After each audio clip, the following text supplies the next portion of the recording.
La matinale d'Europe 1. Nico Saliagas.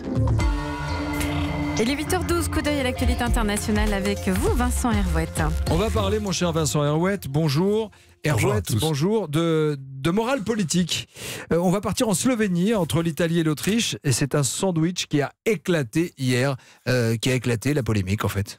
Oui, Daric Kracic a eu plusieurs vies. D'abord universitaire, spécialiste de la forêt, puis haut fonctionnaire, chargé du développement durable, enfin la politique.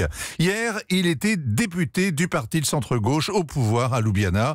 Ce matin, il est au chômage, aussi seul au milieu de ses vies en miettes qu'un ours slovène déporté dans les Pyrénées. Il a trop parlé. Mardi, le Parlement se penchait sur le scandale de la viande avariée polonaise.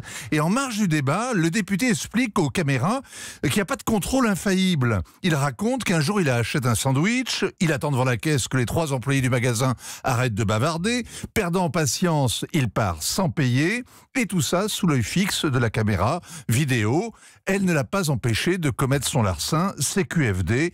C'était une expérience sociale, dit-il, et ça ne lui a pas coupé l'appétit. Un peu plus tard, il est revenu pour payer son dû. Quand même, hein. Fin de la démonstration, début du scandale, début de l'exécution. Parce que le député est le seul à penser qu'il a payé son dû, qu'il est quitte, qu'il faut passer l'éponge. Le parti est intransigeant en matière d'éthique, c'est sa stratégie face aux populistes qui montent et qui sont dirigés par un ancien Premier ministre qui a été condamné par la justice. Hier, le parti a condamné un acte inadmissible et invité le député à assumer ses responsabilités. Il est allé à la télé comme on allait jadis à confesse, il a reconnu son erreur, il a renoncé à son mandat. Fin d'une carrière politique. Daric Kracic est rendu à ses montagnes et à ses forêts. C'est implacable.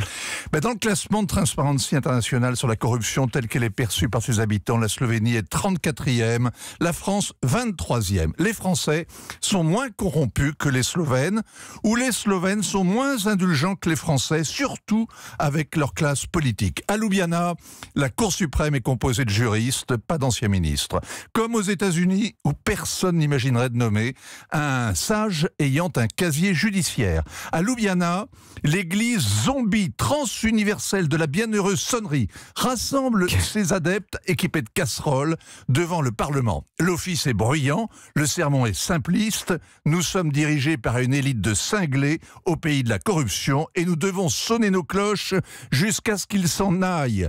Derrière la blague de potache, il y a un groupe d'universitaires qui accusent l'État moderne d'être incapable de remplir ses engagements sociaux.